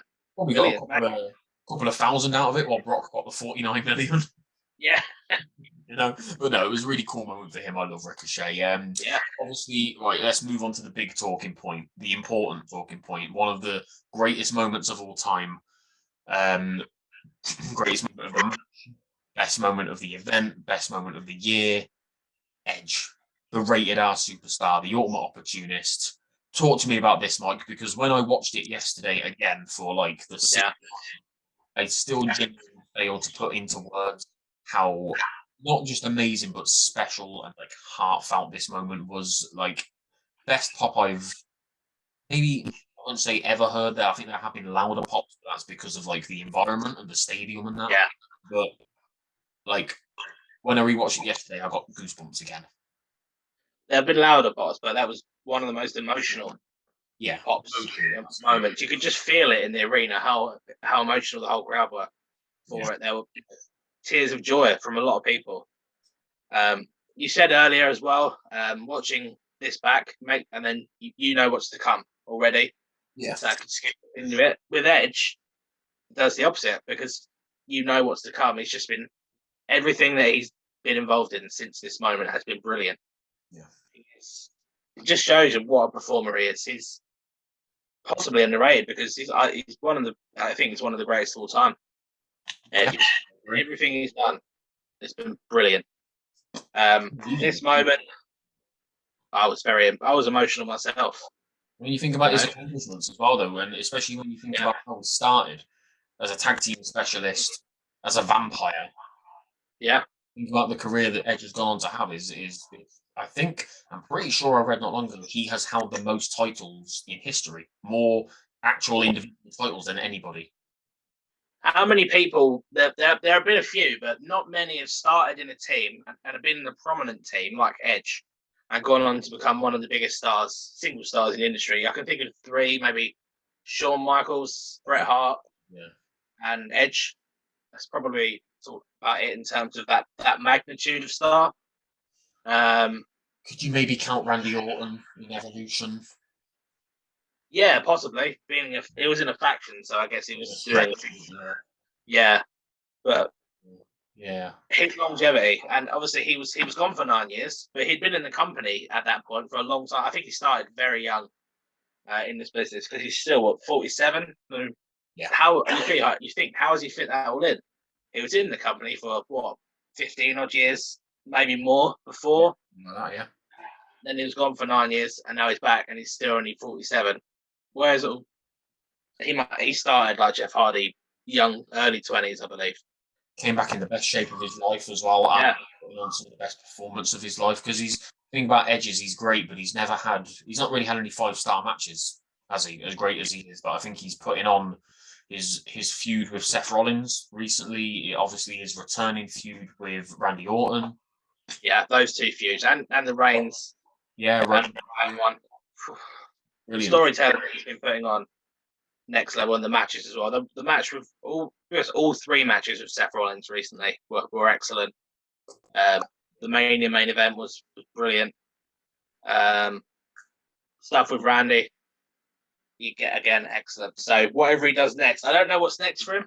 He's on Raw now, so I like the idea of Kevin Owens versus Edge. I think, the new heel Kevin Owens versus Edge would be excellent. They'd tell a great story together, I think. So for me, it's got to be AJ. Build some sort of Edge versus AJ feud. Yeah, AJ. Well, they're both too old. The match would be amazing. I don't know. Well, I think everything would be amazing. But AJ's good on the mic. He's not the best, but he's good. But Edge can pull anything out of it. You know, Edge is so good. The story bit, he'll carry that on his own almost. With anyone, he's so good. I think the other thing I want to come to on this match was towards the end of the match. So obviously Edge came in at, I think it was around like number 19, 20, 21, something like that. I can't remember. Yeah, around that area. But he was still in the match for a little while. He didn't look like he'd lost a step. He put in a great performance. But then obviously towards the end, as it starts to whittle down and you had all the chaos of like Owens and Joe and Seth and AOP going on around the ring and all that. Yeah. You came down to the last few competitors, and I think were the last three Edge, Roman, and Drew. It must have been. We had fought Randy, Edge, Roman, and Drew. That's where Randy and Edge kicked off that Rumble, when Edge threw Randy over the top rope. So that was obviously a really cool moment to see those four, and you're like, obviously, we're down to the last four. We've got a lot of team up between Edge and Orton, the old teammates, obviously, Rated RKO. And every year we talk about who needs to win, what it's going to do for people, who doesn't need to win. Looking in that ring, there was only one man who needed the win, and that was obviously Drew. Edge didn't need it as a returning star, Orton, one of the greatest of all time. Roman, Jesus Christ, please no. Everybody was saying that Reigns did not need this win. So you mentioned a stat earlier. Reigns has had the most runner-up. Yeah. The reason for that is because of what you just said. Nobody at that point, Reigns was winning all the time, and everyone was scared he was going to win another Rumble. Nobody wanted him to win. Yeah. So the person that was beating him, that pop that they would get after throwing him over the top rope was huge. I remember Randy doing it when he threw Reigns over for his win. Crap off like mad for Randy Orton winning the Royal Rumble. At that point, who would have expected that? It's not always about the winner, is it? It's about, like you say, who they beat on the way there. Exactly. Just like would Drew winning the Rumble have been as special without eliminating Brock? Probably not. If Keith Lee had eliminated him, or what if Drew had thrown Edge out at the end? Yeah. What if Edge? That would have been bad for Drew, I think. Because that led to more animosity for Roman, didn't it? Obviously, everybody was on a high from Edge returning. Roman over the top, booze. And then you've got Drew. He's eliminated Brock Lesnar and Roman Reigns and won the Royal Rumble in one night. And it looked like Roman was going to eliminate Drew as well, didn't it? Because he went to fall over. And like my heart just sank. I remember it just completely sank when that nearly happened. Exactly. I could honestly, mate, I could do an entire show just about this one match because it was so special. But let's wrap this match up. Say, look what it did for Drew. As you've alluded to a few times, it made Drew a megastar, and you can own. Well, no, it didn't. It made him a superstar. Obviously, COVID then hit, and he didn't get the chance to go out and do marketing and promotional stuff, and the Late Show and the Tonight Show, and Jimmy Kimmel and all that. And it's such a shame because he has all the tools. He carries himself as a champion. He carries himself as somebody that can really lead the company, be the face of the company. He's a good-looking guy, and he looks like a wrestler. He can carry himself like a John Cena, like somebody who can go out there and really represent the company. So you've got to feel bad for him that he didn't get the chance to do that. Reigns, to me, the guy to take the title off Reigns. I really believe that he's the guy to do that in front of fans, probably in the UK as well. Yeah, that'd be huge for him. Even some of the more either SummerSlam or the UK pay-per-view, which is just after SummerSlam. I don't know who Reigns is going to go to for Mania. I was thinking about that earlier because I don't think it'll be Drew because I think they'll wait. If it's not Drew, either. No, I think that's the thing with Brock. They say they're going to wait till 39. Yeah, Hollywood. But what do you do? Is Reigns going to lose the title and win it back, or is he going to keep it all the way? I don't know. I think he might. Yeah, Jesus, it's a long time. He's already been champ for 460 odd days. Yeah, and you're saying that he could hold it for another year and 3 or 4 months. Yeah, No, he'll beat The Rock as well, won't he? So even past 39, so he won't lose it. Rock. If he did, that would be criminal. What can they do in between now and then to keep that, like you say, without him losing it? What can keep that fresh? Maybe it wasn't Drew then. Maybe Drew will take it at Mania because if he wins in UK in September, say, and then loses it in a few months, and then Reigns takes it back for the. Yeah, maybe he'll definitely have to win it again further down the line because he just has the character of needing to be on top and the head of the table. They need to do something else with the bloodline. I think we've spoken about this before, haven't we? Like maybe getting Naomi in there, maybe getting The Rock's daughter in there. You know what I like? You mentioned that, The Rock's daughter. I would like to see the Rock's daughter in the bloodline. Yeah. And she's sort of, The Rock comes back to rival the bloodline, and there's some tension between The Rock and his daughter. Samoa's like, Dad, he's our tribal chief. What are you doing? You know, some as well. Solo Sikoa, get him in as well. Yeah. I imagine they'll make a push for the other family member. Where is he at the moment? Is it MLW? Jacob. Yeah, MLW. I'll be shocked if they try and bring him in. Surely his family's there. They can, Samoans do well in WWE. We know that. So there's enough that they can do over the next year to like mix it up, keep it a bit fresh. This bloodline stuff's been going on for a good while now. Obviously, like it started off with Roman versus Jay in it, and then Jimmy's come back, and that freshens things up. So literally just add in a member or taking away a member. Or there is, there's the whole. They managed to extend it by playing off the whole Brock and Paul Heyman thing, didn't they? That's carried on. Yeah. So I'm sure there's somebody that can return, somebody that can step up. Mania. Seth. I know Seth's gone over to Raw now, but brand splits and stuff don't last for long, do they? If he won the Rumble, he can do what he likes. Yeah. They'll bring the wild card back in at some point, I'm sure, and we'll get Seth versus Roman. They can play off that for a couple of months off the Shield history. There's lots that they can do. But I agree. I think it is going to be Drew to take the title off Roman. Roman will either then swap shows because we haven't seen the bloodline on Raw. Obviously, there's stuff that they could do over there, and he could. Interesting as well because you could let Drew carry SmackDown, bring some fresh challenges in for him, and then you could move Roman to Raw. Yeah. And they could feud for the WWE Championship, him and The Rock. And if they even need a title, do they even need a title? I don't know. I don't even know if they do. That age-old question, isn't it? Does the title make the man or the man make the title? I don't think they necessarily need it. You're right. Yeah, maybe. Yeah, Roman's made that Universal Championship so relevant, though. Yeah. No. What a run he's had. Yeah, man. That match was incredible. For me, it's an easy 5-star. It's an easy 10.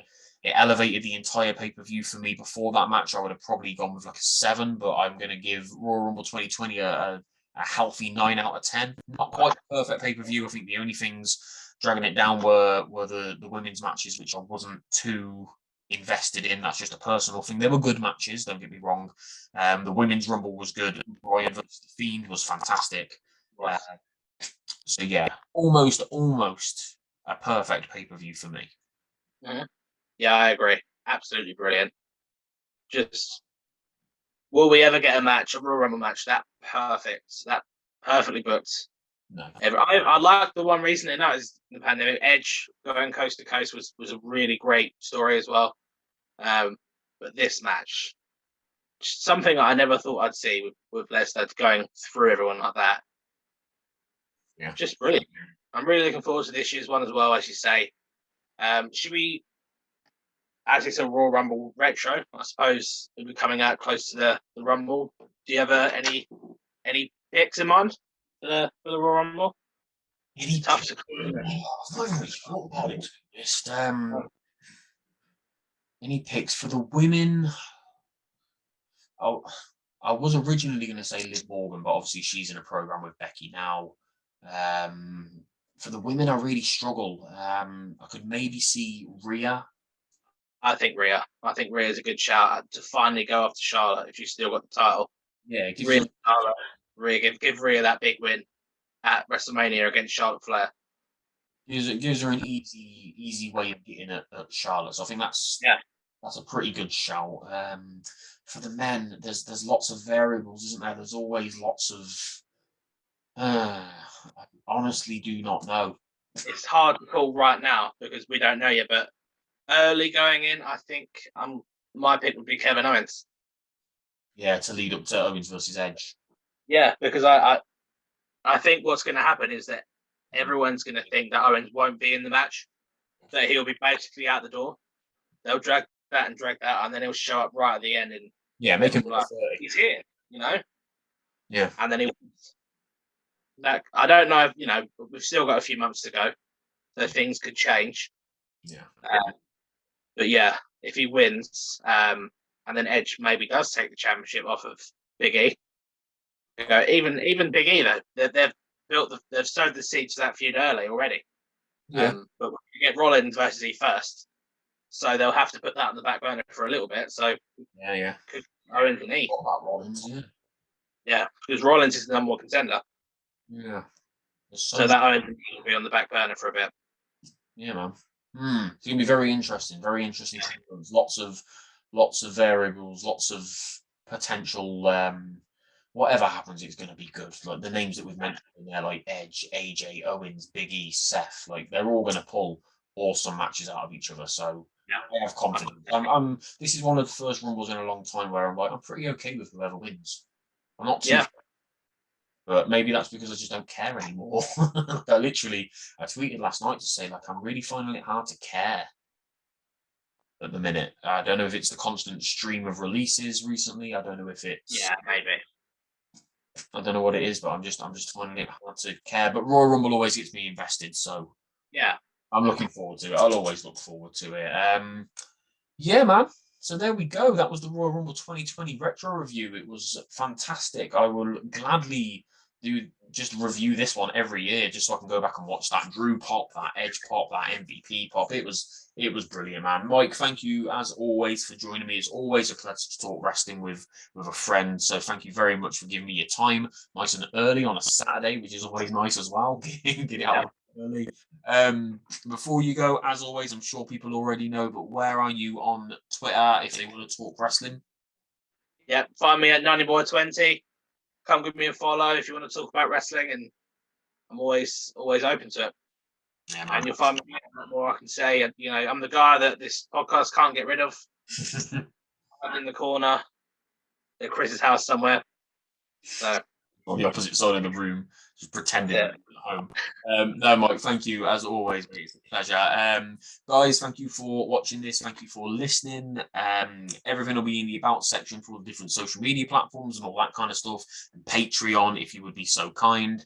I've really enjoyed this. I'm sure Mike has enjoyed this. I look forward to doing this again for future pay-per-views and future retro reviews and stuff like that. Please hit subscribe. Please hit follow if you enjoyed this, and I'll hope to catch you again next time on It's My Wrestling Podcast.